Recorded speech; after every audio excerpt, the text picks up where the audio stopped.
Y desde esta dimensión del trono queremos escuchar tu voz. Líbranos, Señor,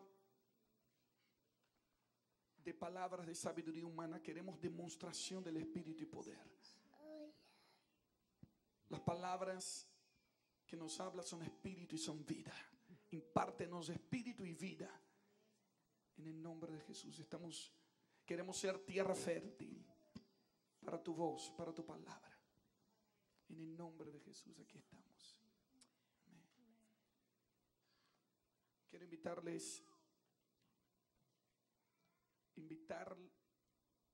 a todos a que reciban con honra la mejor predicadora que yo conocí en mi vida. No saben cómo me predica a mí. Fernanda Brunet, bienvenida. Qué exagerado. ¿Cómo están? Nadie me ministra como vos. Ahí va mejor, pero predicar no es mi fuerte. ¿Cómo están? Bueno, me alegro. Buen día a todos. Espero que hayan tomado bastante café porque queda un día largo. Largo pero interesante, poderoso. Así que necesitamos estar bien despiertos. ¿Saben lo que nosotros vemos para que sea un buen ejemplo? Uno puede aprender un idioma diferente en un curso en tu país. Uno, no sé, cuando uno vivía en tu país y querías aprender inglés, uno puede aprender inglés 4 o 5 años yendo a un curso una vez a la semana. O entonces uno puede hacer un curso de inmersión yendo a la cultura, metiéndose ahí, y lo que tú tardarías 5 años puedes aprender en un mes. Hoy, ayer y hoy son días de inmersión en la cultura del reino de Dios. Y creemos que si estás atento, captando lo que el Señor quiere soltar sobre tu vida, no es mucho, es necesario esa inmersión para aprender más de la cultura del reino de Dios. Amén. Que lo tomemos así el día de hoy, siendo bueno. ¿Sabe, mi amor? Un montón de gente me saludaba y yo veo el esfuerzo de cada uno. Yo digo, cómo el Señor recompensa a los que le buscan. Y la forma que estás comenzando el año va a ser la forma que va a determinar cómo vas a terminar también. Lo que comienza bien, termina bien. Todo lo de Dios comienza bueno, pero va a terminar perfecto. Aquel que comenzó la buena obra la va a perfeccionar. Hay pastores que vinieron de Costa Rica, que estaban de vacaciones en Orlando y vinieron y están aquí. Dejaron las vacaciones y vinieron para estar aquí. Recién un papá se me acercó, dijo que hoy cumpleaños de su hijo y su hijo quería venir, aunque sea su cumpleaños, quería estar aquí en la presencia de Dios en tiempo profético. Entonces yo podría decir qué lástima, pero ay, qué bueno sería, el niño necesita una fiesta, pero no, la verdad que yo respeto la decisión de esta familia y digo, no hay nada mejor que crecer en la presencia de Dios y va a ser muy bien aprovechado el día de hoy. Así que gracias por el ánimo, la determinación de cada uno. Bienaventurados, felices son los que tienen hambre y sed de justicia, porque serán saciados. Dale un aplauso al Señor, dale un aplauso de gratitud, decirle gracias, Señor, por dejarme estar aquí hoy.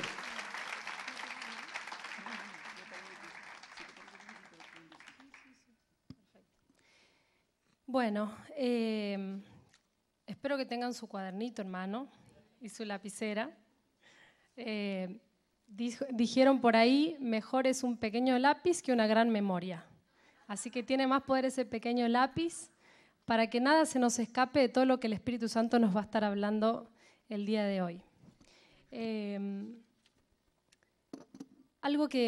Porque ayer nos quedamos como no sé hasta qué hora hablando con Marcos sobre esto, y hoy en la mañana nos despertamos y seguíamos hablando porque seguimos buscando hablar lo que el Espíritu Santo quiere, porque uno por ahí tiene muchas ideas, muchas cosas, pero tratamos de buscar lo que el Espíritu Santo quiere para estos días. Y algo que es un poco una insatisfacción dentro nuestro en este último tiempo es ver cómo el diseño de Dios ha sido de generación en generación construir algo. Dios no tomó a Abraham y lo hizo a él solo un padre de naciones, sino que le tomó años hacer una nación de ese hombre. Dios trabaja así, como ayer decía Marcos, ¿no? Va de generación en generación formando algo. Ahora, un error que vemos constantemente en la Biblia es cuando no hay alguien que siga a la persona, cuando no hay alguien que siga después del ungido, del gran hombre de Dios, ahí es donde se perdían las cosas o donde se perdía el propósito. Por ejemplo, venía Abraham, después vino Isaac, después vino Jacob, después vino José y después vino la esclavitud. O sea, miren cómo un pueblo, y el otro día leíamos Éxodo al final, Génesis al final, Éxodo al principio, y constantemente habla de un pueblo de Israel que era poderoso, que las mujeres eran fuertes, pero eran esclavos, o sea, era un pueblo que no podía ver que era libre, no podían verlo, veían solamente su condición, que eran esclavos. ¿Por qué? Porque no hubo alguien que continuara con lo que Dios había comenzado. Lo mismo pasó después con Moisés. Moisés dejó a Josué. Y después de Josué viene la época de los jueces. Entonces ahí hay un versículo que dice que era la época en la que cada uno hacía lo que bien le parecía. O sea, si no hay alguien que continúe, se pierde lo que el Espíritu Santo estuvo depositando o estuvo trabajando generación tras generación. Entonces, por eso la importancia hoy, en una era en la que nadie piensa en el que sigue, donde no importa si llenamos el planeta de mugre y de basura, con tal nos vamos a morir dentro de poco y nadie piensa en qué va a seguir después. Pero nosotros vamos a ser diferentes, vamos a pensar diferentes y vamos a pensar en qué van a heredar nuestros hijos.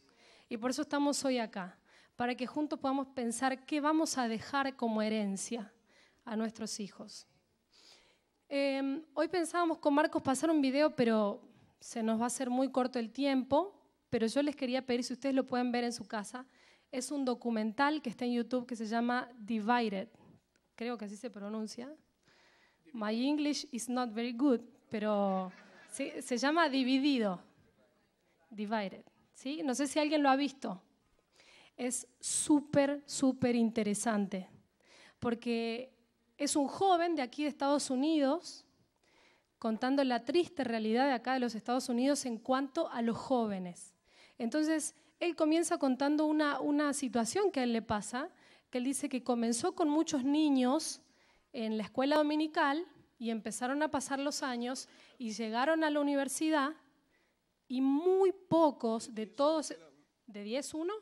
Bueno, igual ahí está bien el porcentaje, pero era algo así como que de 10, 1 solo permanecía en el Evangelio. Entonces, todo el documental se trata de eso, de que él empieza a preguntarse qué pasa. ¿Qué pasa que los que entran están, o sea, ¿por qué perdemos gente? ¿Por qué perdemos los jóvenes? ¿Por qué perdemos los niños? ¿Por qué a la hora de elegir no eligen el Evangelio si supuestamente en eso fueron criados? Entonces él comienza a investigar y va por todos los Estados Unidos y entrevista a un pastor y a otro y a líderes de jóvenes. Y él encuentra que la raíz de esto está en que los padres han delegado la educación de los hijos que le correspondía a los padres a la escuela dominical de lunes a viernes, al colegio, pero que ellos en sí no han pasado la cultura a sus hijos, han pasado ideologías, han pasado actividades eclesiásticas, pero no le han transmitido una cultura. Entonces, a la hora de ellos elegir, no eligen esto porque pasamos simplemente raciocinio, ¿sí? Está muy interesante, es muy amplio, de ahí se despliegan muchos detalles que él comenta. Otro documental también que es muy interesante, que yo les dejo como para que después sigan profundizando, que se llama La educación prohibida. Es un documental que también está en YouTube, es un documental argentino y habla de la gran falencia que hay en el sistema educativo el día de hoy. Y en realidad cuenta cómo el sistema educativo nació hace siglos y fue creado para los esclavos. Entonces, un dueño de un determinado campo que tenía muchos esclavos o muchos siervos, creaba las escuelas porque quería que todos pensaran igual que él. O él quería manipular cómo pensaran ellos. Entonces, de esa manera, crea la escuela. Y eso se empieza a imitar, a reproducir, y hasta el día de hoy tenemos gente que piensa exactamente igual. Bueno, algunos piensan un poquito diferente, pero básicamente es el sistema el que discipula a nuestros hijos de lunes a viernes, y nosotros después queremos en un día de la semana enseñarle el arca de Noé, qué animalitos subieron, y queremos que cuando crezcan opten por el Evangelio. Entonces, es un poco fuerte decirlo, pero estamos en una crisis. Estamos queriendo lograr algo, pero estamos yendo en el camino contrario. Es como que nuestros arbolitos, nuestros hijos que son como arbolitos, están creciendo para acá, y cuando llegan los 20 años los queremos hacer que vengan para acá. Y ya es tarde, porque ya hubo alguien que ocupó su cerebro, que le metió toda la información que querían, y cuando nosotros queremos educarlos, ya es tarde. O en muchos casos todavía conocen a Dios y tienen experiencias, pero lamentablemente, ¿cuántos hemos perdido en el camino? Yo soy cristiana desde muy chiquita, y de 10 amigos míos debemos haber quedado 2 en el camino del Evangelio. Es muy lamentable, pero si ustedes, los que son evangélicos desde hace muchos años, pueden ver que es así. Entonces, lo que hoy queremos hacer es pensar en las generaciones que vienen. ¿Cómo vamos a hacer? ¿Cómo vamos a continuar? Porque evidentemente, ya lo estamos viendo por los resultados, no ha sido suficiente dejarle creencias. Entonces, lo que queríamos, antes de contar los siete puntos concretamente, era poder hacer un poquito la diferencia entre cultura y creencia. Lo que hoy básicamente hemos dejado como herencia, o nos han dejado como herencia, han sido creencias. Pero muchas de esas creencias han sido vacías. Por ejemplo, tu papá te dice, hijo, Dios sana, porque Dios sanó al paralítico. Claro, cuenta la historia del paralítico, porque Claro. a nosotros nos gusta mucho leer historias de la Biblia a los hijos, y pensamos que como ya saben las historias de memoria, pensamos que ya lo cree. Solo porque sabe, mire como mi hijo sabe toda la historia de Noé, como mi hijo sabe todas las historias de Jesús. Pero si él no tiene una experiencia con Dios, esto es solamente una ideología, no es parte de su genética y de su creencia, Exacto. de su cultura. Exactamente. Entonces, por ejemplo, decimos, hijo, mirá cómo Dios sanó al leproso. Y entonces al día siguiente tu hijo te dice, me duele la panza. Ay, mami, ¿dónde están las pastillas para la panza del nene que le duele? Entonces, nosotros decimos una cosa que es una hermosa teoría de que Dios sana, pero en la práctica le estamos transmitiendo otra enseñanza. Y las creencias, créanme que las creencias están hechas por experiencia, no por lo que te digan solamente. La experiencia es lo que hace lo que vos crees. Por ejemplo, nosotros teníamos nuestro hijo que antes le tenía miedo a los perros, porque un perro lo mordió. Entonces él tenía miedo a los perros. Y nosotros le explicábamos la teoría a Samuel, los perros no muerden, Samuel, quédate tranquilo, mira que es bueno. Y le hacíamos toda la psicológica. Entonces lo hacíamos repetir y él repetía, el perro es bueno, el perro no me hace nada, el perro... Y aparecía el perro y ¡guau! Pegaba el grito y salía corriendo. Entonces tuvimos que suplantar la experiencia que él tuvo por una experiencia nueva para que él cambiara esa forma de pensar. Entonces, lo que nosotros hoy tenemos que dejarle a nuestros hijos son experiencias y no ideas solamente. Entonces, como les decía, básicamente antes de ver los 7 puntos quería hablar un poquitito sobre las creencias y la cultura. Exacto, cultura versus ideología, ya me puso el título acá. Cultura versus ideología. O les dejamos ideologías que son buenas a nuestros hijos, pero solamente ideologías, o les dejamos una cultura que está hecha por creencias, que es lo que ellos realmente crean, lo que ellos vivan cada día de su vida, entonces eso va a ser una cultura. Ahora, pensando prácticamente en el Evangelio, si nosotros vemos la religión judía o la nación de Israel, ha perdurado siglos porque ellos tienen una cultura. Ellos son una cultura. Ellos tienen una forma de comer, una forma de vestirse, una forma de reproducirse, tienen forma para todo, son una cultura. Nosotros no queremos por ahí y se transmite en casa, que eso es lo más importante. Ellos lo transmiten aún cuando no existía la Biblia, Ellos lo hacían oralmente. El padre le repetía al hijo y se transmitía oralmente. Perdón. Algo muy interesante que tenemos que tener en cuenta de eso de los judíos que pasó era que, por ejemplo, como ella dice, el poder de enseñar y de pasar el tiempo hablando al hijo, pero uno a veces no tiene mucho que hablar cuando es solamente teoría, pero cuando se te ha funcionado, ya no es compartir una idea, sino es impartir. Yo comparto de lo que sé, pero imparto de lo que soy. No tengo ni plata ni oro, pero lo que tengo te doy. No puedo impartir algo que no tengo. Entonces, cuando yo he creído, porque he tenido experiencias con Dios, entonces enseño de la sanidad porque Él me sanó. Enseño de la salvación porque Él me salvó. Enseño de la restauración porque Él me restauró. Entonces, una cosa es compartir una idea y otra cosa es impartir la palabra viva y eficaz. Hebreos 4:12, escriban Hebreos 4:12. Dice, la palabra de Dios, yo creo que hay muchos aquí que saben de memoria, ¿no? La palabra de Dios es viva y eficaz, más cortante, espada de doble filo, que penetra hasta las coyunturas y los tuétanos, y revela y discierne las intenciones del corazón del hombre. ¿Se acuerdan de eso?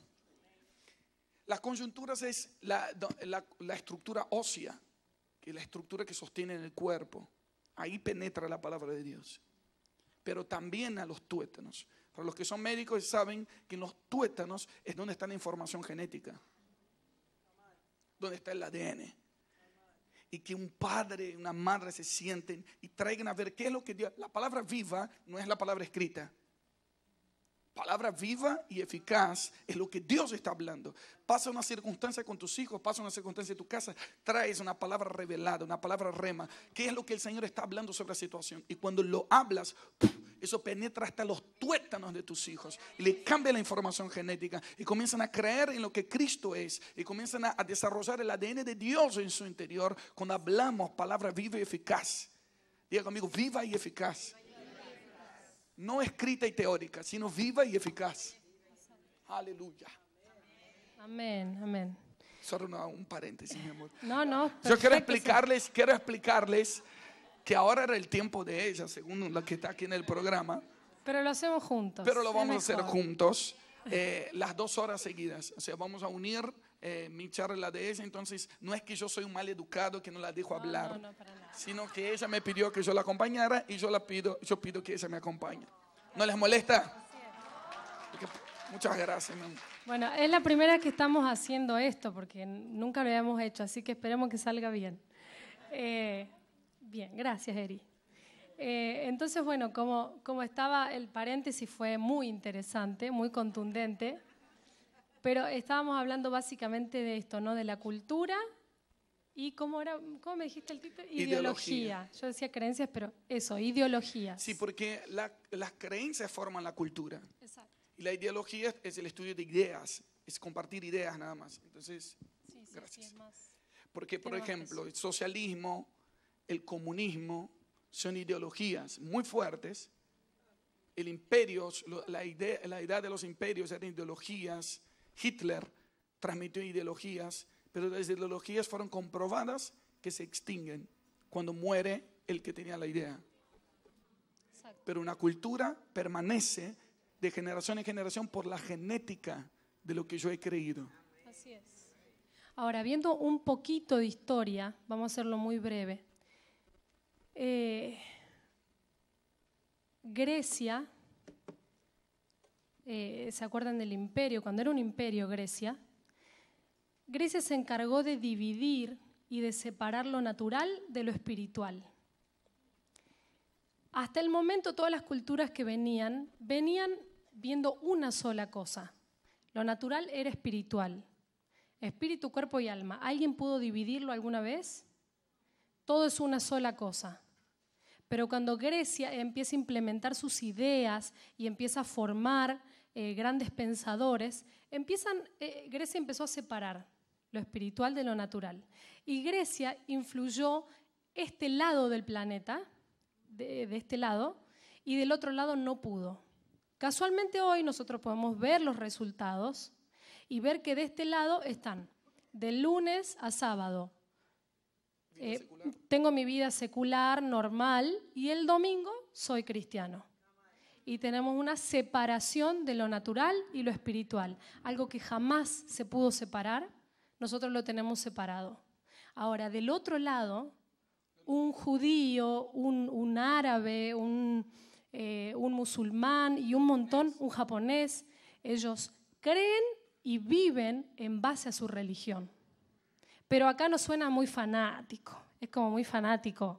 El que vive y se alimenta de una forma por lo que cree y lleva un hábito de vida por lo que cree. Entonces así hemos sido nosotros, hemos sido criados y hemos ido criando a nuestros hijos y le hemos estado dejando esto. Que ellos de lunes a viernes estudien y no nos importa quién es el profesor y qué le está impartiendo de sí, como decía Marco, no nos importa qué le está dando a nuestro hijo, porque eso es de lunes a viernes y nosotros el domingo intentamos arreglar un poquito. Entonces hemos llegado a lo que hoy tenemos, a una cantidad de jóvenes, de niños que no les importa, que no conocen a Dios, no conocieron a Dios, porque la Biblia dice el que conoce a Dios no peca. Entonces, tenemos las iglesias llenas, aún los que quedaron en la iglesia, está la iglesia llena de pecado porque no conocen a Dios. No hemos dejado conocimiento de Dios. Entonces, lo que nosotros queríamos proponerles hoy es a través de estos 7 puntos poder vivir la cultura del reino en nuestras casas. Pasar, no solamente nosotros adquirirla, sino también poder pasarla a nuestros hijos. Y que podamos pensar qué queremos que ellos hereden, qué queremos que nuestra generación siguiente herede. ¿Sí? Es muy interesante que Elías dijo, que el espíritu de Elías es que el corazón de los padres se volvería al corazón de los hijos y el de los hijos al de los padres, para que la tierra no se herida con maldición. O sea, esta separación, el no dar continuidad hiere la tierra con maldición. Por eso, si queremos de una forma restaurar esta tierra, es comenzar por casa dando continuidad a lo que el Espíritu Santo está haciendo. Amén. ¿Querías comenzar con los puntos? Sí. Todos los puntos que nosotros vamos a compartir están, hicimos un material hace 2 años atrás del proyecto Hogares. Nos metimos en un estudio, el Señor nos guió una instrucción de entrar a un estudio que era como una sala como esta, pero una sala de grabación. Entonces ahí trajimos nuestros familiares, amigos y pusimos rec y grabamos más o menos 2 horas de adoración en estos 2 DVDs, porque grabamos todo y quedaron un DVD doble. Pero junto con el DVD tenemos ese pequeño manual de cómo transformar la casa en un altar de adoración. Que están los 7 puntos un poco más desarrollados de una forma muy práctica, muy directa, que es el pack completo. Quizás a partir más adelante lo tengamos separado, pero la instrucción de Dios era que sean los 2 juntos, que tengan conocimiento y experiencia en un solo producto. Nosotros solamente hay muy pocos, pero que yo quería traer algo para los que están aquí, para los que vinieron de lejos, para los que quieren llevar regalos, y lógicamente ni hablar de todos los elementos de adoración que tenemos ahí. Para nosotros no es un producto comercial, para nosotros son herramientas de construcción del hogar de Dios en nuestra casa. De verdad quiero que crean eso, y yo quiero tomar eso como una forma de introducción, que muchas veces vamos a lugares y hay pastores que dicen, compren el material de Marcos para bendecirlo. Gracias por el corazón y por la intención, pero no compren nada para bendecirnos, porque ya estamos bendecidos en Cristo Jesús. Tenemos a veces una mentalidad evangélica muy rara, como que piensan que nos están dando una manito a nosotros en comprar el material. Es como que si me duele algo, yo voy a la farmacia y digo, voy a comprar el remedio solo para bendecir el ministerio del farmacéutico. No porque yo necesite. O sea, no, lo voy a comprar porque yo necesito y no porque voy a bendecir el otro.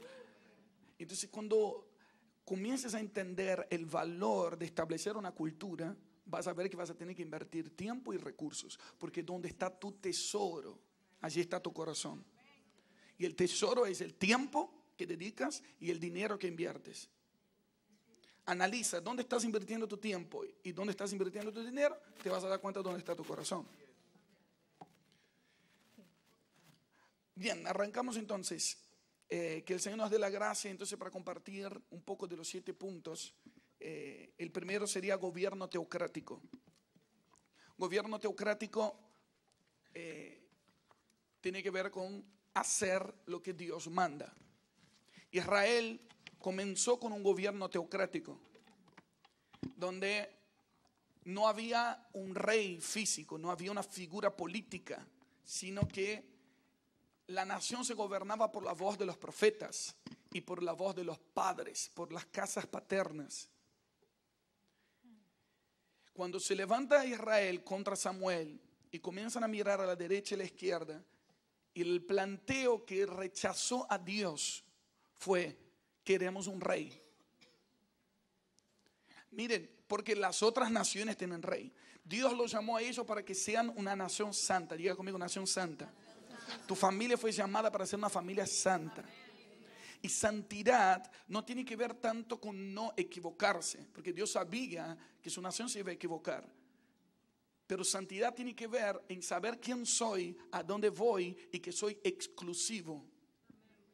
Santidad tiene que ver con exclusividad, más que no tener errores. Cuando Israel perdió su santidad, cuando quiso ser igual a otras naciones. Cuando tú y yo perdemos nuestra santidad, cuando nos comparamos con otros y queremos ser otra cosa que Dios no nos pidió que fuéramos. Miren aquella familia, miren lo que hace el otro, miren lo que hace Australia, miren lo que hace en Colombia, miren lo que es, y nos estamos trayendo el diseño original. ¿Qué es lo que Dios quiere para mi casa? ¿Qué es lo que Dios quiere para mi congregación? ¿Qué es lo que Dios quiere? Cuando yo cumplo el diseño de Dios para mi casa, eso es santidad. Porque cuando yo sé quién soy y hacia dónde voy, es más fácil decir no a las propuestas que surgen en el camino. Pero cuando yo no sé quién soy y no sé a dónde voy, cualquier bus me queda bien y pierdo el camino fácil. Y el gobierno teocrático comienza con un acuerdo familiar. Diga conmigo, acuerdo familiar. Si dos no se pusieran de acuerdo, no se puede establecer nada. No pueden caminar juntos. Dice, y Jesús usa el ejemplo del acuerdo diciendo: si 2 o 3 se ponen de acuerdo, será hecho en la tierra como en el cielo. Quiero que te pongan de acuerdo con la gente que está en tu casa, diciendo: vamos a ponernos de acuerdo que es posible que dentro de nuestro perímetro vamos a vivir el cielo en nuestra tierra, en nuestra casa. Porque cuando 2 se ponen de acuerdo, es posible hacer en la tierra como en el cielo. Pero si no hay acuerdo, no hay establecimiento.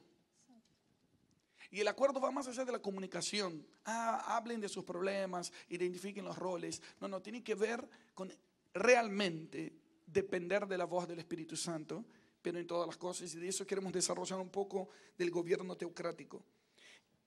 Algo que es muy importante tener en cuenta es el acuerdo. ¿Cómo nació tu familia? Quiero que anotes 3 preguntas.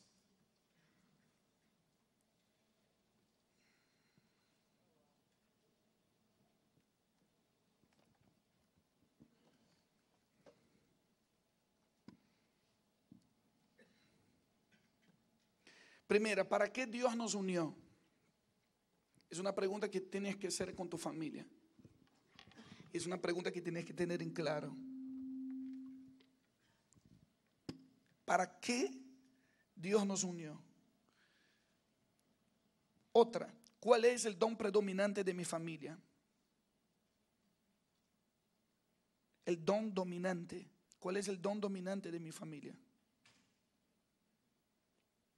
3, ¿cuál es nuestra bandera? Antes, en Israel estaba dividido por familias, por tribus familiares. Que cada tribu tenía una bandera de acuerdo a las características de la familia. Simeón, Leví, Judá, Rubén. Entonces, cuando se levantaba la bandera, sabía cuál era la función de esa familia para el reino. ¿Por qué Dios los unió? Porque tiene una característica específica. Entonces necesitamos ir a la guerra, pongan primero adelante los de Judá, porque ellos fueron entrenados y tienen la genética y es el don predominante de ellos, ir adelante abriendo camino. Necesitamos sacerdotes, llamen a la familia de Leví. Necesitamos, de acuerdo a las necesidades del reino, era que se tomaba las familias en cuenta. Pero cuando nosotros no sabemos cuál es el don de nuestra familia, por qué Dios nos unió, no sabemos que estamos edificando. Y si el Señor no edifica la casa, en vano trabajan los que le edifican. ¿Y cómo hago que mi trabajo no sea en vano? Que yo vea qué es lo que Dios está edificando. Que yo sepa por qué Dios nos unió. Entonces, en el momento que tengamos discusiones, yo sé que estoy delante de gente muy santa que nunca discute con su esposa. Yo discuto mucho con ella porque no pensamos igual. Y la Biblia no dice que pensemos igual. La Biblia dice que tengamos el mismo espíritu, que estemos de acuerdo. Yo soy una de las personas que creo que si dos personas piensan igual, una de las dos no está pensando.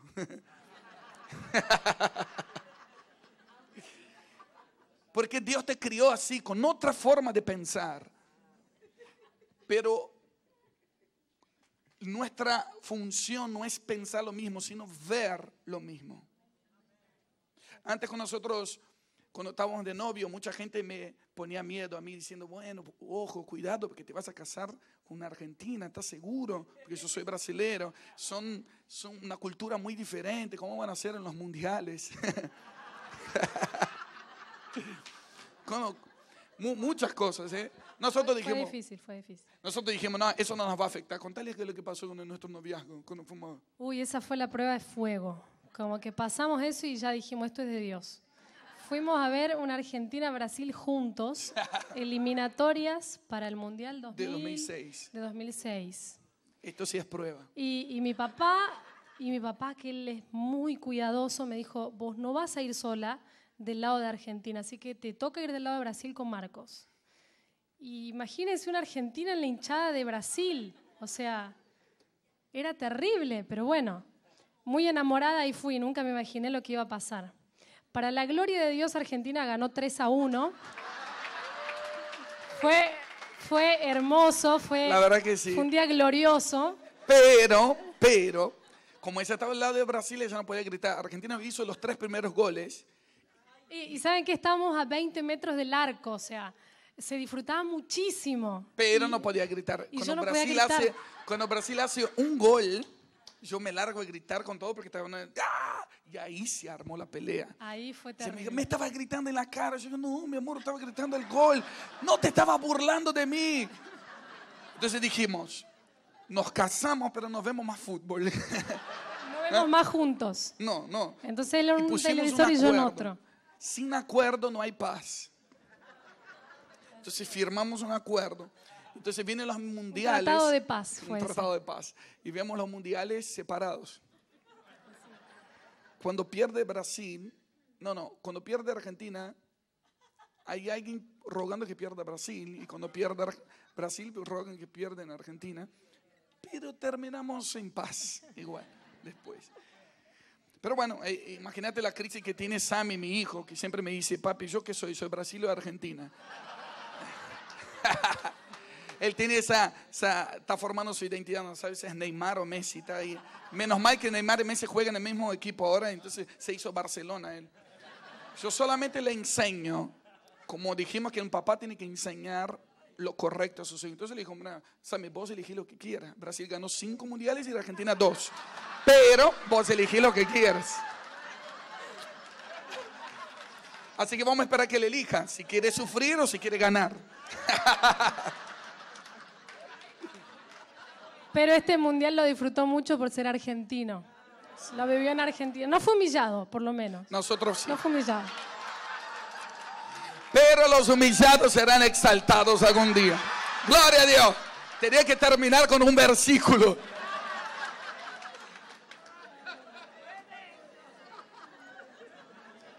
Bueno, volvamos al tema principal. El acuerdo familiar, ya nos estábamos peleando. Efectivamente no vamos a pensar de la misma forma siempre. Y así podemos tener muchísimas situaciones graciosas y otras no tanto, otras no son tan graciosas, pero algo que nos hemos puesto como objetivo en nuestro matrimonio es, bueno, no llegamos a un acuerdo, bueno, vamos a orar. Y no tomamos decisiones, por más que nos estén apurando, no tomamos decisiones hasta que no tenemos una palabra. Esa es la forma en la que buscamos el acuerdo. Y el orden de Dios, y esto es algo muy poderoso, el orden de Dios es, el hombre se somete a Cristo como cabeza, y entonces la mujer se somete al hombre, y entonces los hijos se van a someter a la voluntad de Dios. Y muchas veces los hombres hemos agarrado este versículo para nuestra conveniencia. Y digamos, mujer, sujeta también, porque dice la palabra de Dios que la mujer debe sujetarse al hombre, aleluya. Y usamos la palabra de Dios para lo que nos conviene, pero una mujer automáticamente, instantáneamente se sujeta a un hombre que ve un hombre que se sujeta a la voz de Dios, que se sujeta al cuerpo de Cristo, que tiene líderes, que tiene autoridades, que está inmerso en el cuerpo de Cristo. Amén. Y el orden, cuando hay luz, hay orden. Y el orden produce expansión. Eso fue la segunda parte de lo que nos hablamos ayer. La luz produce orden y el orden produce expansión. Si quieres multiplicación de algo, Dios no va a permitir que algo crezca desordenado. El cáncer, por ejemplo, es una célula desordenada, rebelde, que crece desordenado y mata el cuerpo. Dios no quiere que tu familia sea un cáncer para el cuerpo de Cristo. Por eso Él te trae luz ahora para ordenar, poner cada cosa en su lugar, y entonces te va a hacer crecer para edificación del cuerpo.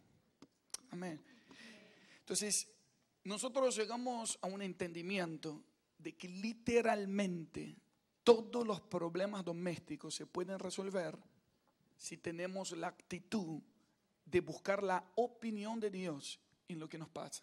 Esa es una familia profética. No es que está profetizando todo el tiempo, es que sabe qué es lo que Dios quiere para cada situación. Sabe leer las circunstancias, leer los ambientes, leer las personas, leer. Miren, hay un texto acá, Hechos 2, del 29 al 31. Hermanos, del patriarca David, les puedo decir con franqueza que murió y fue sepultado, y su sepulcro está entre nosotros hasta el día de hoy. Pero siendo profeta y sabiendo que Dios le había jurado sentar a uno de sus descendientes en su trono, miró hacia el futuro y habló de la resurrección de Cristo, que ni fue abandonada en el Hades, ni su carne sufrió corrupción. Y acaso quiero resaltar algunas palabras: padre, profeta, sin corrupción. David fue considerado un patriarca porque él fue referencia para los otros reyes. Cuando algún rey después de David hacía algo malo, decía, e hizo lo malo delante de los ojos de Jehová. Pero cuando alguien hacía algo bien, decía, e hizo lo bueno conforme a su padre David.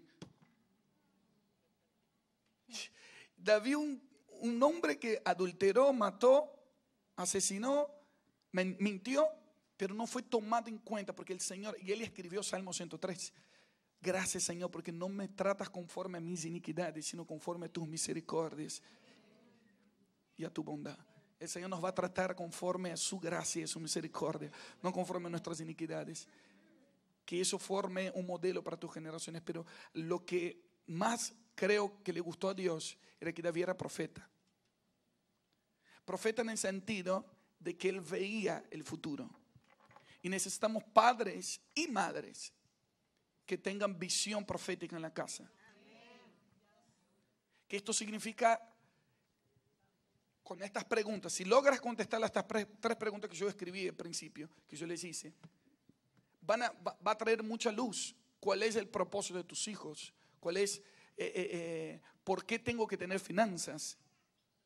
Porque el dinero, la unción y el talento, sin un propósito claro, se vuelve una distracción para una familia de propósito. Cuando no sabes para qué estás edificando, tu trabajo es en vano, dice la palabra de Dios. Entonces tenemos que ver qué es lo que el Señor, por qué el Señor nos unió, qué es lo que el Señor quiere hacer. Porque a veces estamos arreglando problemas, y pensamos que la vida es arreglar problemas. Pero solamente nos metemos en problemas cuando estamos haciendo algo que no deberíamos hacer. Analicen todos los problemas que tienes en tu vida y pregunten, Dios, ¿eso me metí solo o me metiste tú? Y vas a escuchar una suave voz que va a decir, todo el tiempo me dice que te libre de cosas que te metiste solo. Porque no sabías cuál era tu propósito. Porque no sabías para qué fuiste llamado, qué tenías que entrenarte. Por ejemplo, ya problemas matrimoniales. Tiene un acuerdo. No es que se impone lo que yo digo, se impone la voz de Dios entre nosotros. Tenemos un acuerdo bíblico. No se ponga el sol sobre tu enojo. Todos los días, antes de dormir, no podemos dormir sin antes arreglar si hubo una situación de enojo. No solamente, y no quiero que nadie tome estos consejos, como dijo Marcos lo dijo, o fulano de tal lo dijo. Quiero que busques la palabra de Dios, que siga las instrucciones que dice la palabra de Dios y firmes tu acuerdo familiar. En casa hacemos lo que Dios manda. Fíjense, porque tenemos muchas influencias. Nosotros, por ejemplo, ella tiene una influencia de una familia argentina, yo tengo una influencia de familia brasilera. Entonces, bueno, no, aquí en casa se va a hacer lo que yo aprendí de mis padres, porque mis abuelos me dijeron, y ella podía imponer su cosa, y la cultura italiana, yo la cultura portuguesa, y mezclamos cosas y formamos nuestra familia mezclada. Pero no, en casa no hacemos ni en Brasil ni en Argentina, en casa hacemos lo que Dios manda. Esto es la cultura del reino de Dios. ¿Ves cuál es la forma de Dios de educar a los hijos? ¿Cuál es la forma de Dios de administrar las finanzas? ¿Cuál es la forma de Dios de hablar de lo sexual? Un acuerdo. Básicamente firmamos el acuerdo, es ¿qué piensa Dios de este tema?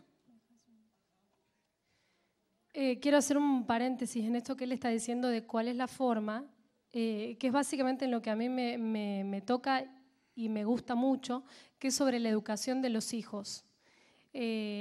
Nosotros nos dimos cuenta que, ¿vieron el versículo que dice?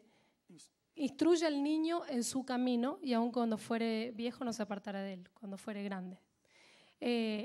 Lo hemos tomado como que es instruye al niño en el camino de Dios, pero en el original dice en su camino, en el camino del niño. Entonces, cuando uno instruye al niño en el camino que ya está escrito en la eternidad, que es para él, entonces nos ahorramos futuros grandes dolores de cabeza. Porque instruimos al niño, por ejemplo, Dios nos dio algunas especificaciones sobre nuestros hijos y lo que ellos tienen que hacer cuando crezcan. Entonces, en base a eso, no empezamos a exigirle lo que no tiene que ver con ellos. Hemos visto muchos padres frustrados porque su hijo no es bueno jugando al fútbol. En realidad están pasando la frustración propia, ¿no? Le pasan al hijo. O porque no es bueno en matemática, o porque no tiene un A, como le dicen acá, un A en tal materia. Y en realidad frustramos a los niños forzándole el camino de las naciones, como dice la Biblia, forzándole caminos que no es su camino. Entonces, perdemos tiempo haciéndolo pasar con amistades que no tienen nada que ver para su propósito, viendo dibujitos animados que no tienen nada que ver con su propósito. Entonces, cuando tenemos en claro qué quiere Dios para nuestros hijos, entonces sabemos qué no es para nuestros hijos. Y se hace mucho más sencillo el instruir a niños en su camino. Y eso sin una visión profética, ¿cómo voy a saber? Entonces necesitamos el ambiente. El punto número 2 es el lugar de intimidad. Que en realidad tu lugar de intimidad está metido en todos los otros puntos, pero yo voy a volver al gobierno teocrático, pero ¿dónde es el lugar donde descubrimos qué tienen nuestros hijos y qué tenemos nosotros? Es un lugar de intimidad con Dios. Entonces necesitamos, qué hermoso en la iglesia, pero ¿qué pasa acá? Cuando ustedes vean ese documental Divididos, es la realidad. Llegan el servicio, vamos a la casa del Señor, pero niños para un lado, adolescentes para otro, jóvenes para otro y los papás acá adorando. Y después queremos que todos veamos lo mismo cuando en realidad no escuchamos lo mismo. Exacto. No probamos lo mismo. Entonces no hay unidad en el espíritu. Entonces luchamos para pensar igual, pero no estamos viendo lo mismo, porque no hemos tenido experiencia con Dios juntos. Y muchas veces se toma a los niños como una molestia en el servicio. Como que incomoda su ruido, incomoda lo que ellos hacen, incomoda un llanto. Pero en realidad si entendemos lo que nosotros estamos construyendo, es preferible aguantar el llanto del niño ahora y no los futuros dolores de cabeza. pero que ellos estén en este lugar, que absorban la presencia de Dios. Un día nos pasó con Sofía que estábamos orando juntos y ella venía una semana difícil, con 2 añitos, pero es mujer, así que venía difícil. Y venía haciéndonos renegar y estaba como muy, muy pegada conmigo y bueno, no sabíamos qué le pasaba.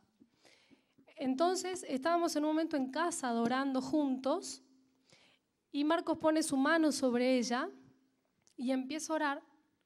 Y nosotros estábamos preguntando al Espíritu Santo porque ella con 2 años, o sea, las mujeres ni grandes sabemos qué nos pasa, imagínense con 2 años. Entonces Marcos pone la mano sobre ella. Estábamos tomando la cena del Señor. Claro, estábamos tomando la cena del Señor.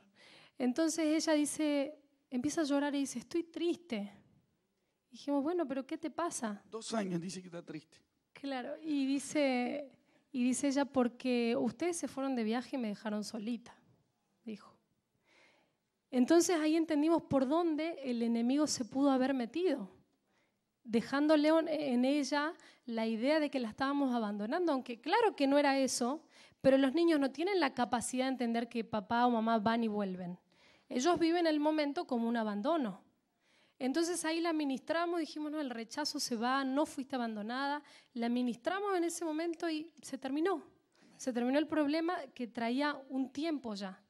Pero eso porque estamos juntos, si no los hubiéramos tenido ahí, que claro que es más incómodo los tiempos de altar como familia, es más incómodo que solos o que en pareja, porque están ellos que suben, bajan y tocan todo y hacen ruido, pero preferimos aguantar eso, pero que ellos vayan siendo formados en ese ambiente, que ese sea su ADN, que ese sea su genética. Y que nosotros comencemos a darnos cuenta cosas que solo van a salir en la presencia manifiesta de Dios. Que nada se esconde en la presencia de Dios. Entonces, a exponerlos ahí, ahorramos en Sofía algo que nos estamos ministrando cuando sea adolescente. Como estos hijos de pastores que están rebeldes porque el papá no le dio atención. Pero si eso le hubiera ministrado desde niño, instruido en su camino, sería otro tema. Otra cosa que yo veo, que se generan ambientes. Hace poquito nosotros, ¿qué hacemos? Nos gusta tener tiempo solos en familia, y no necesariamente que estamos arrodillados orando todo el tiempo.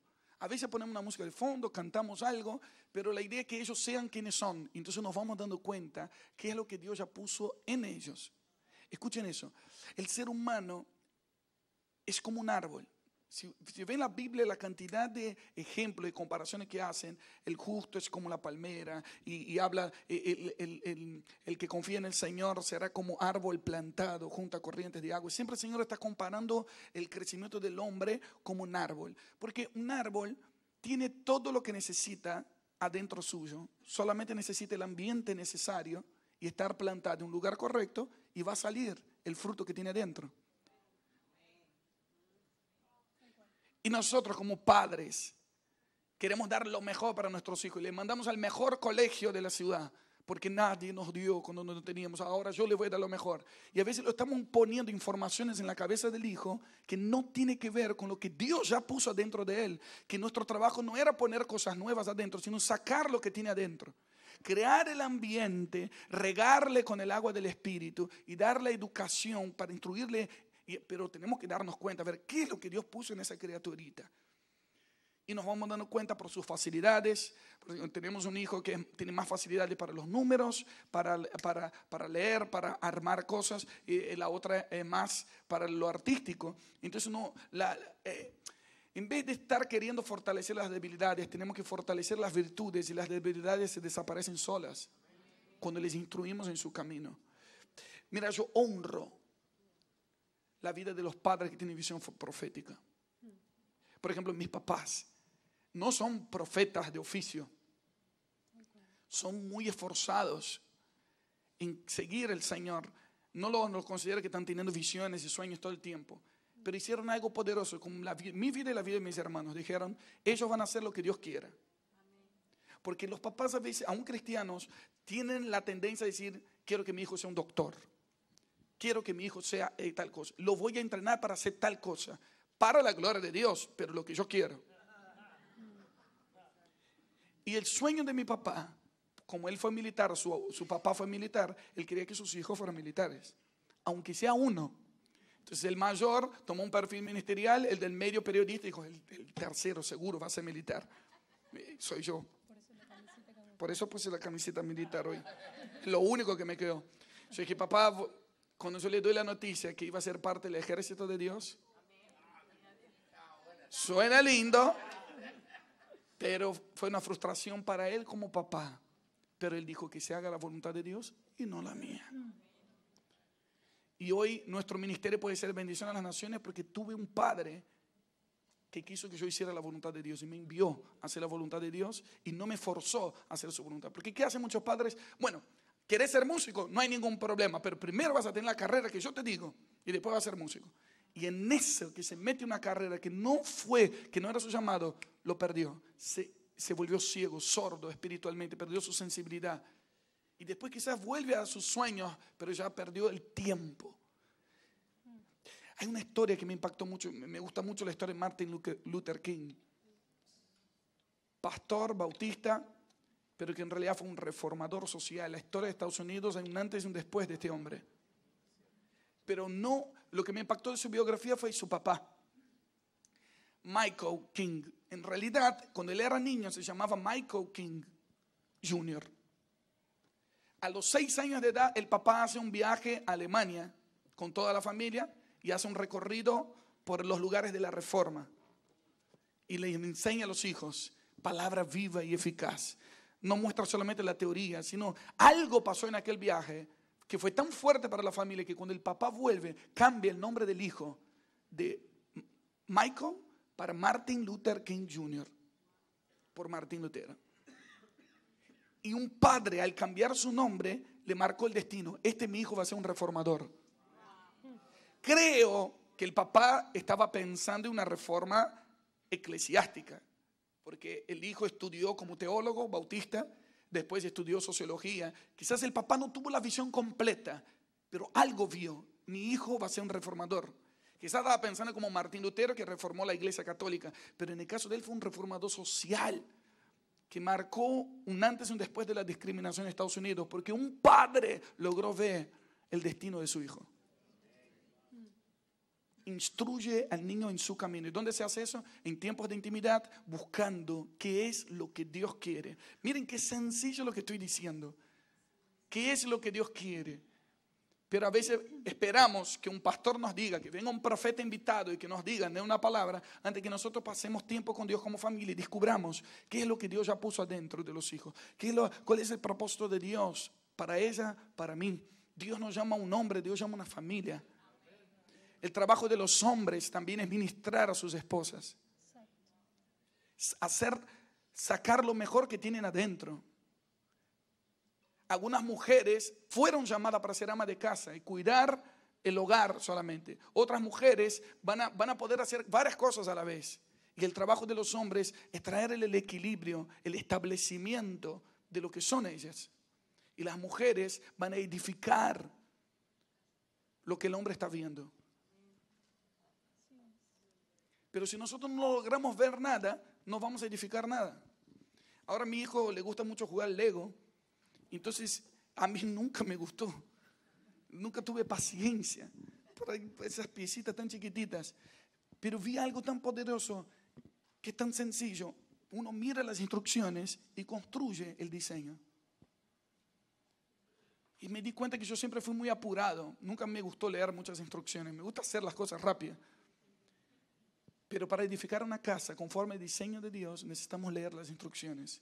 Necesitamos ver detalle o dónde va cada piecita y constantemente ir a la fuente. Constantemente preguntar, Señor, ¿cómo se hace eso? Constantemente mirar su palabra, decir, hay algo que no estoy viendo, hay algo que no se está encajando bien. Necesito volver a leer las instrucciones de Dios para nuestra casa, para nuestro futuro. ¿Qué palabras el Señor ha dado a tu familia? Pon atención a los problemas que hay en tu casa. Te vas a dar cuenta que el diablo no ataca a las personas, el diablo ataca el propósito. No sé cuál es el propósito de Dios en mi vida. Analiza todos los ataques del diablo en tu familia. Analiza todas las palabras proféticas que te han dado. Analiza, juntar. La voluntad de Dios es como un rompecabezas. Juntar las piezas y te vas a dar cuenta cuál es tu llamado. ¿Hay algo más, mi amor? Efesios capítulo 3, versículo 14. quiero hablar algo más del gobierno teocrático.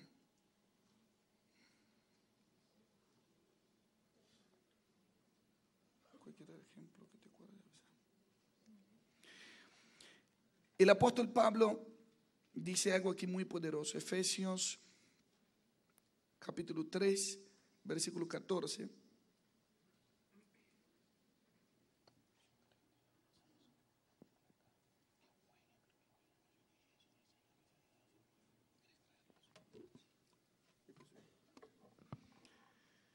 Por esta causa, dice el apóstol Pablo, doblo mis rodillas, escuchen eso, ante el Padre de nuestro Señor Jesucristo, de quien toma nombre toda familia en los cielos y en la tierra.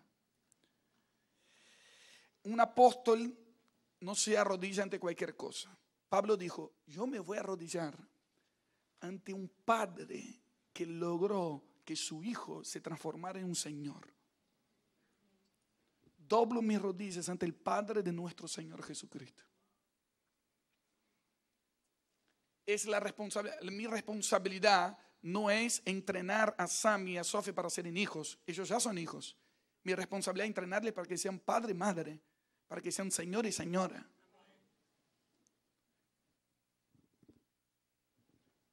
Y el apóstol Pablo dice algo poderoso. Doblo mis rodillas ante el Padre de nuestro Señor Jesucristo, y quien toma nombre toda familia en los cielos y en la tierra, para que os dé conforme a las riquezas de su gloria, en ser fortalecidos con poder en el hombre interior por su espíritu. Hay familias en el cielo. Toma todo nombre. El Padre es el Padre de toda familia en los cielos y en la tierra. Y recién viene Jesús y nos enseña una oración diaria. Padre nuestro que estás en los cielos, santificado sea tu nombre, hágase tu voluntad en la tierra como en el cielo. Quiero que digan conmigo, es posible hacer en la tierra como en el cielo. ¿Qué familias hay en el cielo? Lo que Dios creó. Génesis 2 dice que Dios creó la tierra, los cielos y los ejércitos de ellos. Los ejércitos de Dios son ángeles, querubines, arcángeles, serafines. Pero también la naturaleza forma parte de la creación de Dios. Y los seres humanos redimidos que invocan su nombre son parte de su ejército. O sea, los hijos de Dios, la naturaleza y los ángeles son los ejércitos de Dios. Santo, santo, santo es el Señor de los ejércitos. Toda la tierra está llena de su gloria. Ahora, ¿por qué el Señor nos permite ver las familias de los cielos? Para que aprendamos algo para hacer en la tierra como en el cielo. El Padre es el mismo. Reconocemos el gobierno teocrático en nuestra casa terrenal, de la misma forma que los ángeles, los querubines, serafines no hacen nada sin que el Padre dé las órdenes. Y lo que yo quiero rescatar de la imagen de los ángeles en el cielo es justamente el orden, que es basado en sujeción y obediencia. No hay orden sin tener en claro la orden correcta. Porque, por ejemplo, yo cuando era soltero, vivía con varios amigos de varias nacionalidades en Buenos Aires y nuestra casa era un desastre. Imagínate, había un peruano, un mexicano, un ecuatoriano, un argentino, un brasilero. Eran varias culturas, varios hábitos, varios olores diferentes. La cosa era difícil. Y venía alguien invitado a casa, es la típica, tenemos una piecita de lío y poníamos todo ahí, poníamos la basura debajo de la alfombra y según nuestra forma de ver, la casa estaba ordenada cuando alguien venía. Y venía una chica, venía Fer a visitarme y se dice, qué horrible esto, y para nosotros estaba excelente. Una vez nos querían matar a Juanita, una cucaracha que teníamos de mascota. Y nos ofendimos. O sea, ella era de la familia. Y habíamos puesto nombre. O sea, no, vengan a quitar nuestra orden. ¿Por qué? Porque algo está ordenado conforme a la orden de alguien. Yo solo puedo decir esto está ordenado si yo sé cuál fue la orden. La orden es que esto esté acá, esto esté ahí y ahí y ahí. Porque si viene alguien y dio otra orden, dijo que esto tiene que estar abajo y esto abajo, esto está desordenado. Entonces yo no puedo tener orden divino en mi casa si yo no escucho la orden de Dios. ¿Por qué la tierra se ordenó? Porque Dios dijo sea la luz. Una palabra dio la orden que ordenó todas las cosas. Entonces, si quiero vivir orden financiero, bueno, ¿cuál es la orden de Dios? ¿Qué es la palabra que Dios tiene para mis finanzas? Quiero que mi familia viva el propósito de Dios. Entonces, ¿cuál es la orden de Dios para mi familia? Entonces, yo ordeno de acuerdo a la orden. ¿Me van siguiendo? Y al ver eso, que los ángeles, los querubines, los serafines tienen una sujeción, una obediencia, porque ellos saben su lugar y todo el tiempo están siguiendo las órdenes del Padre. Aprendamos de eso, estudien eso, averigüen eso, investiguen cómo funcionan las familias en los cielos y cómo tiene que funcionar tu familia en el cielo y tu familia en la tierra. Y quiero terminar ese punto con esto. El orden no tiene que ver con el sometimiento, sino con sujeción. No con imposición de autoridad, sino con reconocimiento. Y cuando uno ve Padre, Hijo, Espíritu Santo, completamente ordenados, porque entre ellos hay una cultura de honra. Diga conmigo, honra. Uno no ve el Padre disputando con el Hijo y el Hijo disputando con el Espíritu Santo, sino uno ve el Padre honrando al Hijo, el Hijo honrando al Espíritu Santo honrando Padre e Hijo. Y uno dice, ¿cómo es poderoso el Padre que envió a su Hijo? Padre, glorifica a tu Hijo, porque yo te he glorificado en esta tierra. Les conviene que yo me vaya, porque ahora va a venir alguien mejor, que es el Espíritu Santo. Y entre ellos, hablan de ellos con tanta honra, que por eso el cielo hay un trono establecido, porque hay orden. Y principalmente la honra no viene de, en Argentina se dice chupamedia, de adular, de estar adulando y diciendo, ay, qué lindo eso, y saca adulaciones de donde quiere para caer bien. No. La honra es reconocimiento de la funcionalidad. Yo reconozco que funcionas bien. Eso hace el Padre con el Hijo y hace el Hijo con el Espíritu Santo. Porque yo reconozco que vas a hacer algo mejor que yo no podría hacer. Yo salgo para que tú lo hagas, aunque sea Dios. Que venga el Espíritu Santo. Les conviene. Jesús dijo, yo no puedo hacer todo solo. A los 33 años me voy, porque el Espíritu Santo va a seguir la obra. Eso es reconocer su funcionalidad y reconocer que otro puede hacer otra cosa que él no puede hacer. Ahora trae a tu casa lo que estoy diciendo. Honra a tu esposa, honra a tu esposo, honra a tus hijos. Hay algo que ellos pueden hacer que tú no puedes hacer. Y cuando tú reconoces los dones, los talentos, la funcionalidad de tu esposo, de tu esposa, de tus hijos, cuando los honra, la casa se ordena. Y la honra va más allá de palabras de afirmación. Tiene que ver literalmente con dar el lugar.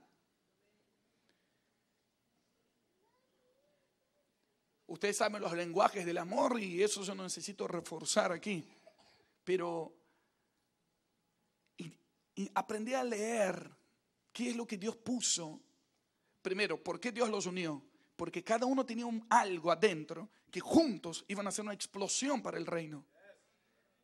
Y cuando tú logras, nuestro problema es que cuando perdemos el primer amor, comenzamos a ver más los defectos que las virtudes, no podemos ver que Dios puede usar la persona que está a nuestro lado, porque la familiaridad hace que perdamos muchas veces la honra.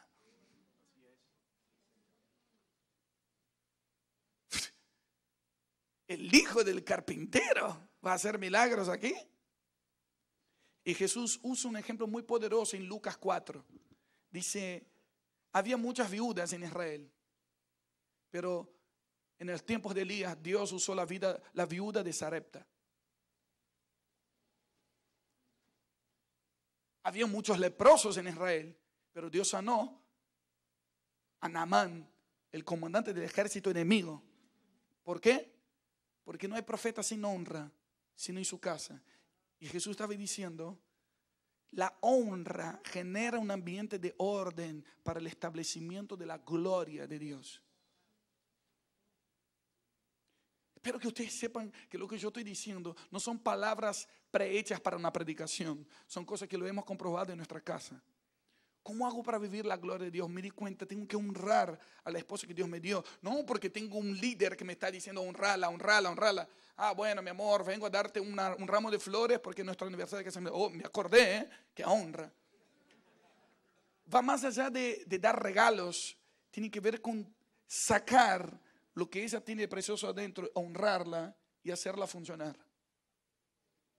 Mi honra es que ella funcione bien. La honra de ella es que yo funcione conforme el diseño que Dios me dio. ¿Saben qué? Que yo quise honrar a mis papás. Mis papás me dieron todo en mi infancia. Y con mis hermanos nos juntamos y dijimos, les vamos a dar unas vacaciones.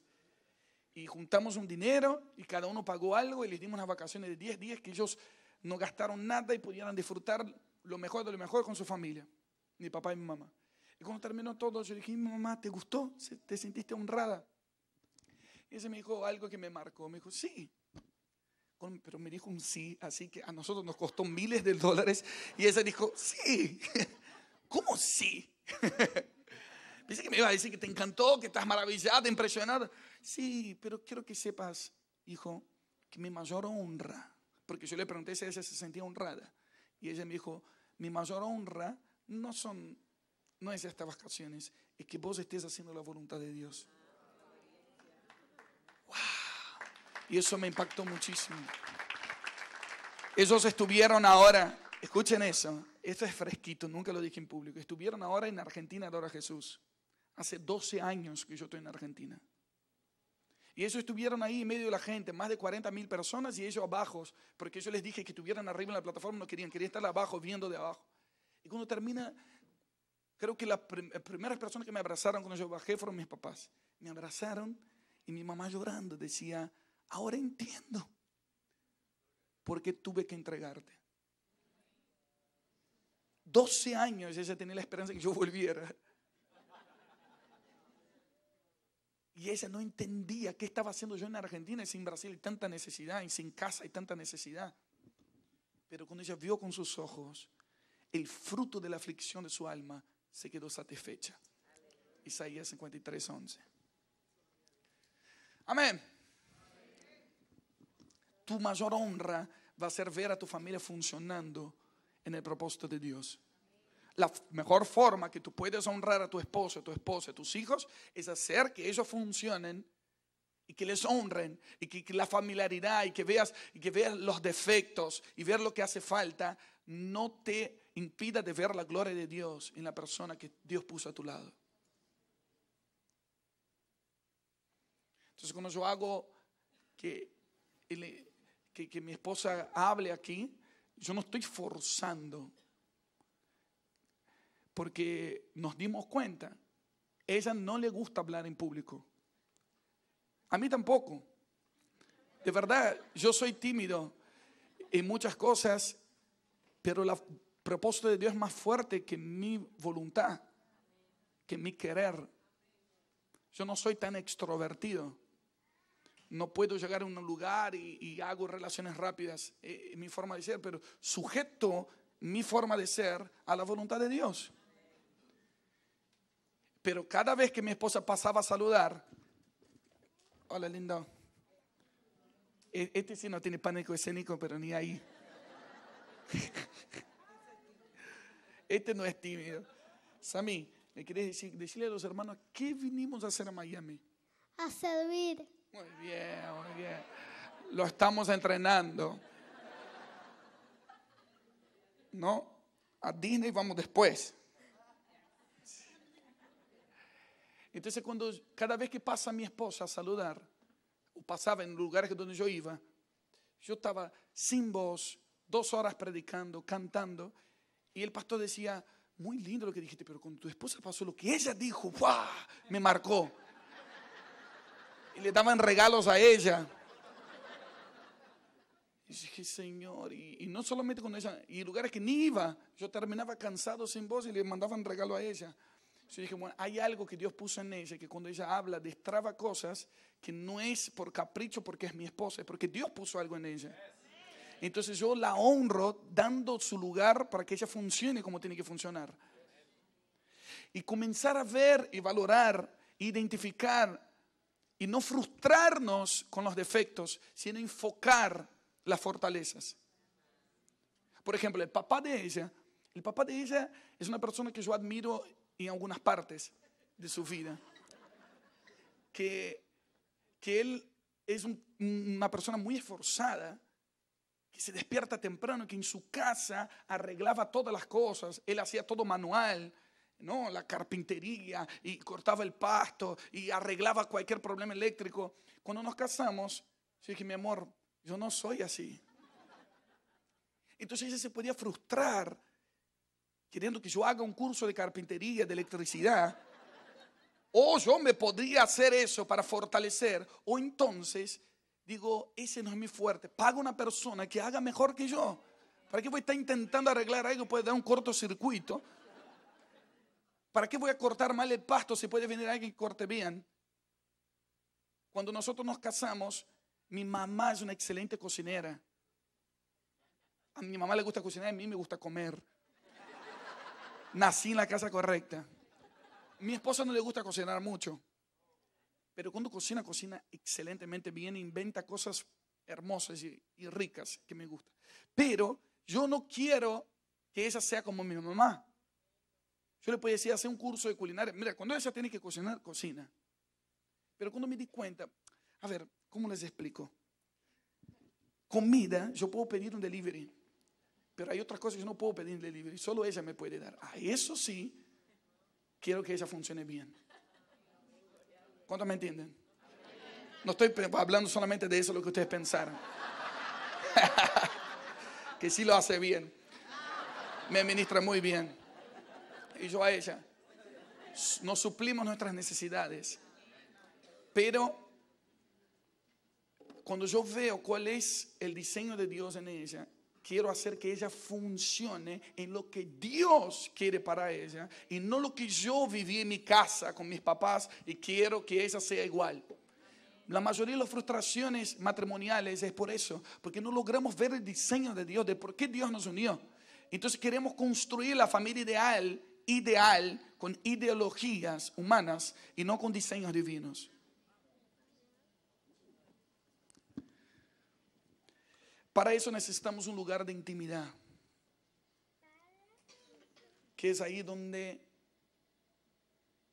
comenzamos a desarrollar y a descubrir el potencial y lo que hay dentro de cada uno.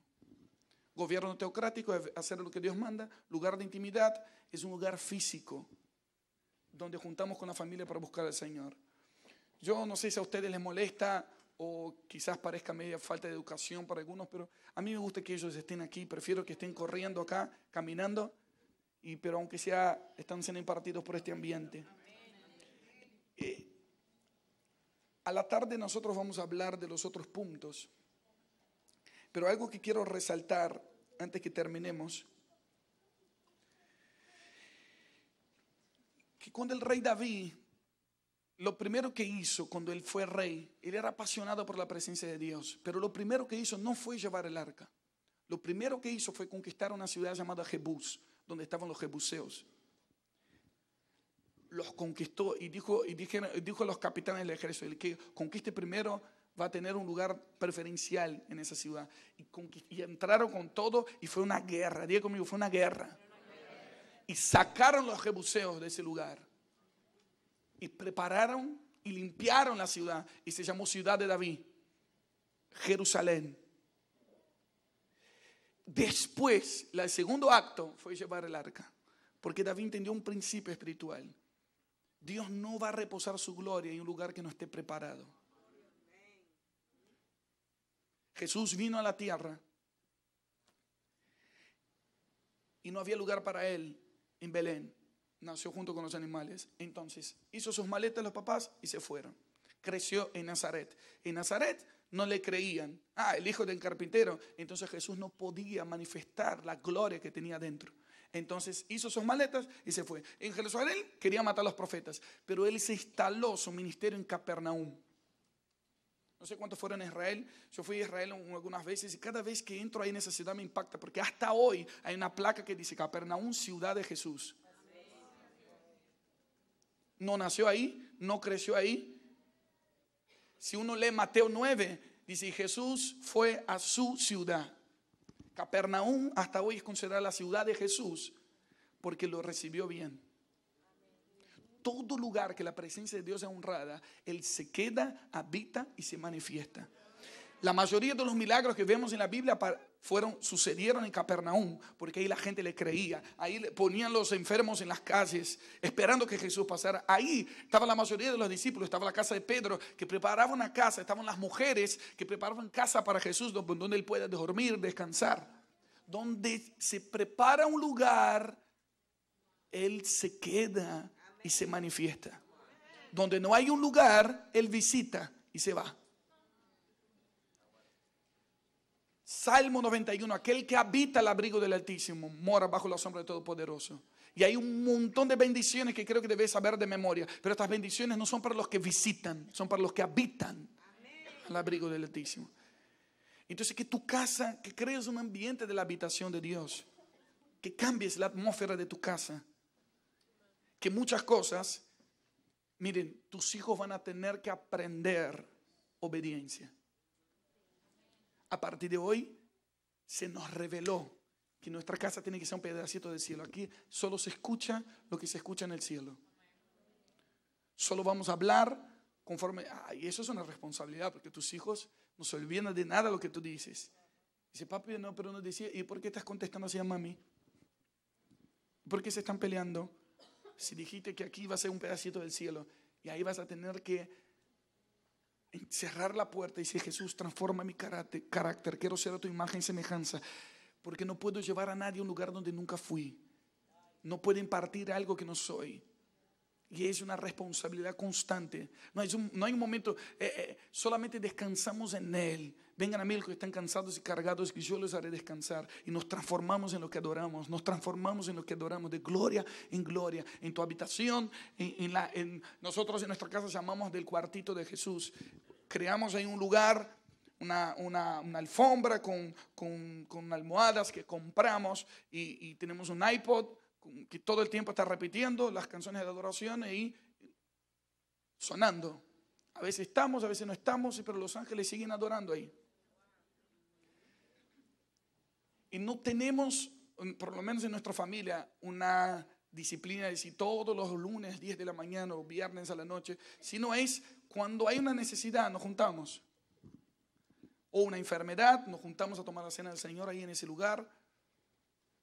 Cuando hay un desacuerdo, cuando hay un problema financiero, cuando hay algo que no estamos viendo, que necesitamos ver, o simplemente decir, hey, juntémonos a dar gracias al Señor. Entonces le ponemos algo ahí para que los niños dibujen. A veces comenzamos el 31, arrancamos así, llegamos de un viaje largo de Italia, que fuimos a ministrar un congreso anteayer, estoy muy perdido. El 31 llegamos aquí. El 31, y a la noche estábamos cansados, pero igual nos juntamos en familia, con algunas familias aquí de Arde, y pusimos a cantar a los niños. Los niños estaban jugando afuera, ¿no? Y nosotros adorando adentro, los grandes. De repente algo yo sentí, no nos llamen los niños que tienen aquí. Cuando entraron los niños, claro, uno no quiere que los niños vengan porque podemos estar tranquilos, se puede decir así. Pero cuando ellos entraron, ellos se tranquilizaron, se sentaron, y yo dije, ¿quieren cantar algo? Y los niños comenzaron a cantar. Y cantaban canciones graciosas y cantaban canciones que nos hacían reír, que nos alegrábamos y comenzamos. Y de repente ellos se iban involucrando en el ambiente y terminamos adorando y profetizando sobre 2015 juntos. Pero muchas veces queremos que ellos se involucren en nosotros o lo que nosotros estamos haciendo, pero no queremos involucrarnos en lo que ellos hacen. Tenemos que meternos en su mundo y hacer que ellos prueben la presencia de Dios también a su lenguaje. Y eso es todo un desafío. Y muchas cosas que podemos descubrir juntos en la presencia del Señor. Del lugar de intimidad se va a desatar un nuevo tiempo de pureza, de seguridad, salud, comunión y descanso.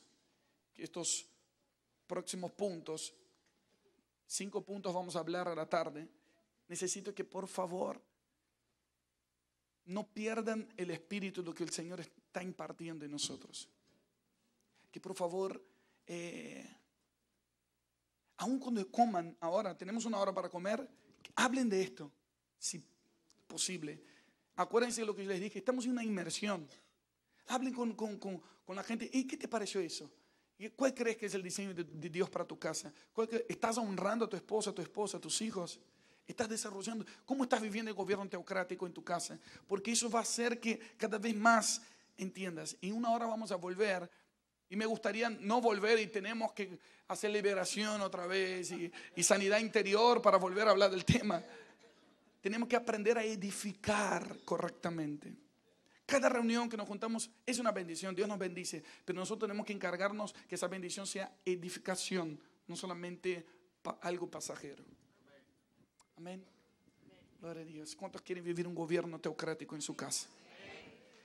Que se prepare Rusia, que se prepare Cuba, que se prepare Venezuela, que se prepare Argentina, porque las familias van a vivir el gobierno teocrático. Y todo sistema humanista, todo sistema de opresión va a perder el poder. El imperio romano era muy cruel, era muy injusto y sujetaba muchísimo a Israel hasta que vino el evangelio del reino de Dios, que es justicia, paz y gozo en el Espíritu Santo, y crecían en las casas donde el imperio romano no podía dominarles, no podía dominar. Cuando el imperio romano se dio cuenta que estaban todos como Cristo, todos perdonando, todos amando, todos dando su vida por el prójimo, no podían detenerles. Y así no van a poder detener el capitalismo, el imperialismo, el socialismo, el comunismo, todos esos ismos. El ismo tiene que ver con la práctica de algo. Comunismo, la práctica de tener las cosas en común. Capitalismo, la práctica de capitalizar las cosas. Pero por eso lo que va a revolucionar y sigue revolucionando el mundo es el cristianismo, que no es una religión, es la práctica de Cristo. Es practicar a Cristo, es ser como Cristo, es tener la genética de Cristo. Que en tu casa se viva Cristo. Cristo, esperanza de gloria. Pónganse en pie donde están. Amor, por favor, puedes venir.